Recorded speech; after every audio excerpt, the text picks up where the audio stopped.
The cameras were rolling. The audience was settling into their seats. But in exactly 47 seconds, Dr. Phil would do something he had never done in over 2 decades of television.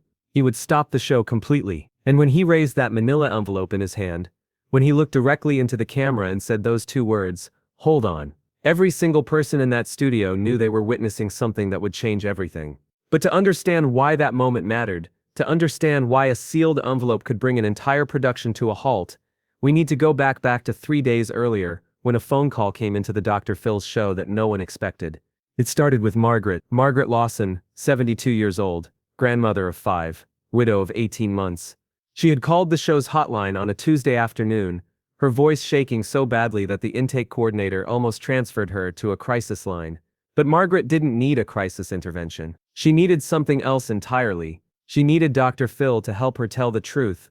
Margaret's husband, Robert, had passed away after 48 years of marriage. Heart attack. Sudden, devastating. And in the months that followed, Margaret had done what grieving spouses do. She'd sorted through paperwork, closed accounts, notified lawyers. Standard procedure, except nothing about what she found was standard. Robert had left a will. That was expected. But he had also left a second will. A hidden will, tucked inside a locked drawer in his workshop, inside a toolbox that Margaret had almost donated to Goodwill. And when she finally opened that envelope, when she read what her husband had written in his own handwriting, dated just 6 weeks before his death, everything she thought she knew about her family shattered. The will wasn't about money, it was about a son named Daniel, a son that Margaret's 2 adult children, Jennifer and Michael, had never heard of, a son who was 51 years old, a son Robert had fathered before he ever met Margaret, and a son he had supported in secret for 5 decades. The cameras were still rolling. But Dr. Phil paused mid-sentence. The studio went completely silent. Margaret sat across from Dr. Phil in that iconic chair, clutching a tissue in one hand and a photocopy of the hidden will in the other. Beside her sat Jennifer, 46, a hospital administrator with a master's degree and a face that looked like it hadn't slept in weeks. On the other side sat Michael, 43, a high school teacher who kept his arms crossed, so tightly it looked like he was holding himself together by sheer force. Phil had read the letter twice before the taping. He knew what it said. He knew what it meant. But even he, after thousands of episodes and tens of thousands of hours working with families in crisis, felt the weight of what was about to happen. "Margaret," Phil began, his voice lower than usual, the tone he used when he knew the ground beneath someone was about to collapse. "Tell me what you found." Margaret's hands trembled. She looked down at the paper, then up at her children, then back at Dr. "I found a letter," she said, her voice barely above a whisper. "From Robert, dated February 11th, 6 weeks before he died." "And what did the letter say?" Margaret closed her eyes.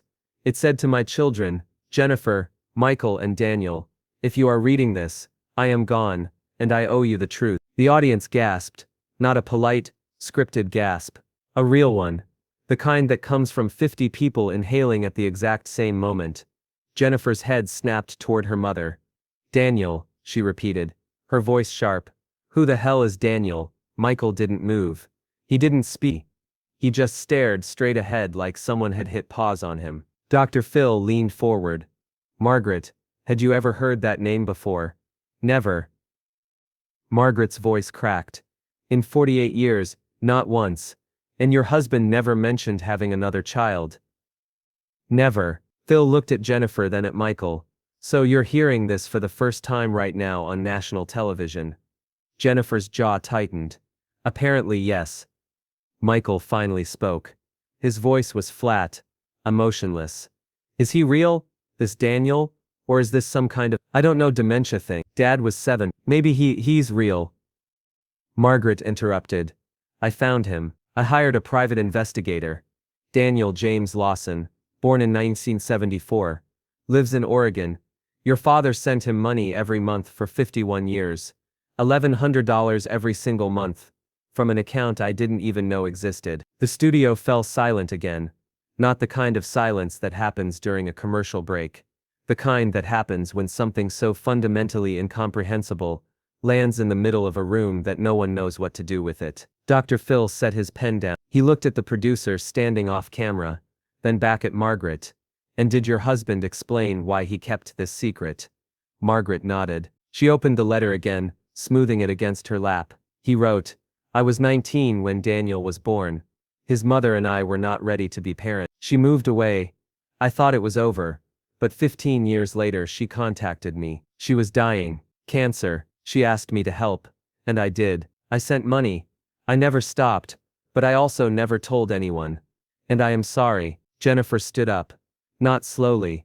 Not carefully. She stood up fast, like someone who'd been electrocuted. So let me get this straight, she said, her voice rising. Dad had a whole other son for 50 years. And he just what? Forgot to mention it. At Thanksgiving. At Christmas. At my wedding. Dr. Phil stood too. Jennifer. I need you to sit down. No. Jennifer's face was red now. Tears streaming down her cheeks. No. I'm not sitting down because this is insane. This is absolutely insane. Off camera. Dr. Phil made a choice no producer expected. He walked over to Jennifer. Not as a host. As a human being. He put his hand on her shoulder, looked her directly in the eyes, and said, I know this feels like betrayal. I know it feels like your entire childhood was a lie. But right now, I need you to breathe because your mother is sitting right there, and she is carrying this too. And if we're going to get through this, we have to do it together. Jennifer's shoulders shook. She looked at her mother, then at Michael, then back at Dr. Phil, and slowly she sat back down. Dr. Phil returned to his chair. He looked at the camera, then at the audience. We're going to take a moment here, he said. Not to the audience, to the crew, to the producers, to everyone. Stop the tape. The red lights on the cameras went dark. Subscribe and leave a comment, because the most powerful part of this story is still ahead. For 3 minutes, the studio was off the record. Dr. Phil sat with the family. He didn't perform. He didn't analyze. He just listened. Margaret cried. Jennifer cried. Michael finally broke, his face collapsing into his hands, as he sobbed in a way that grown men usually don't in front of strangers. And then quietly, Dr. Phil said, There's more, isn't there? Margaret nodded. The world doesn't just mention Daniel, it says something else. Margaret pulled out a second envelope. This one was sealed. Robert left this. It's addressed to Daniel. He wrote it the day before he died. I haven't opened it. I don't even know if I should. Dr. Phil looked at the envelope. Do you want to know what it says? I don't know. Margaret whispered. Part of me does. Part of me doesn't. What about you too? Dr. Phil looked at Jennifer. And do you want to know what your father wrote to this man? To your half-brother in the last words he ever put on paper. Jennifer wiped her face. She looked at Michael. He looked back at her. And then at the exact same moment, they both nodded. Dr. Phil turned to the producer. Bring him out. The audience gasped again because no one, not Margaret, not Jennifer, not Michael, not even most of the crew knew that Daniel was there in the building backstage, waiting. The studio doors opened, and Daniel James Lawson walked onto the Dr. Phil stage. He was 51 years old. Tall, thin, graying hair, nervous eyes. He wore a simple button-down shirt and jeans, and he looked like someone who'd spent the last 72 hours wondering if showing up was the biggest mistake of his life. Margaret's hand flew to her mouth. Jennifer stood up again, but this time she didn't yell, she just stared. Michael didn't move. He looked at Daniel the way you'd look at a ghost. Dr. Phil stood and extended his hand. Daniel, thank you for being here. Daniel shook his hand. His voice was quiet. I didn't know if I should come. I'm glad you did. Dr. Phil gestured to an empty chair. Please sit. Daniel sat. He looked at Margaret, then at Jennifer, then at Michael. I don't know what to say. Start with the truth, Dr. Phil said gently. Did you know about them? Daniel nodded. I knew Robert had other children. He told me when I was 6. He said he loved me, but he also said he had a family, a wife, 2 kids, and that part of his life was separate. Jennifer's voice was sharp. Separate. Daniel looked at her. I'm sorry. I know how that sounds. Do you? Jennifer's hands were shaky. Because from where I'm sitting, it sounds like you gotta checks every month while we gotta lie. I didn't ask for any of this, Daniel said, his voice rising slightly. I didn't ask to be born. I didn't ask for my mom to die. I didn't ask Robert to send me money. He just did. And yeah, I took it because I needed it. I was a kid. What was I supposed to do? Dr. Phil raised his hand. Okay, stop both of you. I need you to hear me. This is not about blame. This is not about who deserves what. This is about a man, your father, your benefactor, who made choices, hard choices, complicated choices, and now you all have to live with them. But what happened next is something no one in the room or watching at home saw coming. Dr. Phil reached into his jacket pocket. He pulled out the sealed envelope, the one Robert had written to Daniel in the last hours of his life. Margaret gave me permission to open this,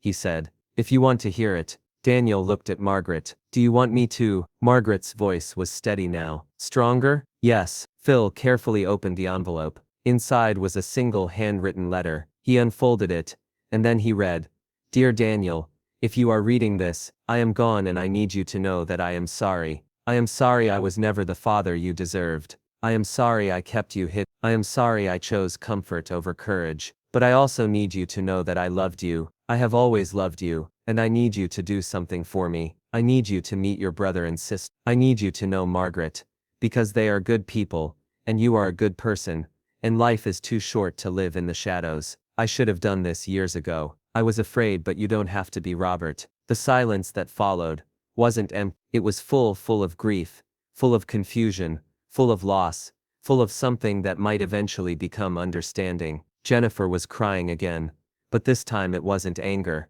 It was something else, something softer. Michael spoke for the first time in minutes. His voice was barely audible. He loved you, Daniel nodded, tears streaming down his face. He did, and he loved us. Michael continued. He just didn't know how to hold both at the same time. Dr. Phil let the moment sit. He didn't rush. He didn't fill the space with words. He just let it exist. And then quietly, Margaret stood up. She walked over to Daniel. She looked at him, really looked at him, and then she did something that no one, least of all Daniel, expected. She hugged him. Not a polite hug, not a performance hug, a real hug, the kind that says I see you, I see your pain, I see your loss, and even though I don't understand it all yet, I'm here. Jennifer and Michael watched, and after a long moment, they stood too. One by one, they walked over, and slowly, carefully, they joined. The audience didn't clap, they just watched, because what they were seeing wasn't entertainment,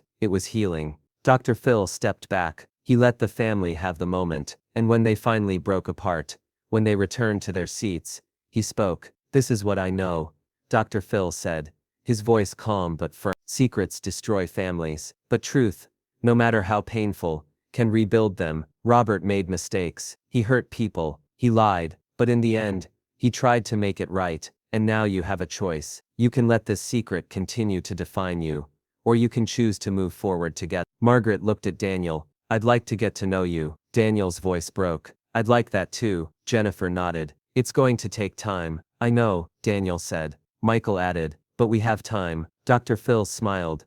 A small, genuine smile. Yes, you do. Share and subscribe. Make sure this story is never forgotten. After the cameras stopped, after the audience filed out, after the crew packed up the equipment, Dr. Phil sat alone on the stage for a few minutes. He held Robert's letter in his hands, reading it one more time. A producer approached. That was incredible. Dr. Phil looked up. That was necessary. Do you think they'll actually stay in touch, Daniel and the family? Dr. Phil folded the letter carefully and placed it back in the envelope. I don't know, but I know they have a chance now, and sometimes a chance is all people need. 3 months later, the show received a letter. It was from Margaret. Inside was a photograph. Margaret, Jennifer, Michael and Daniel together at Thanksgiving. 4 chairs around one table. The envelope that had silenced the studio had opened a door, and sometimes that's all a family needs.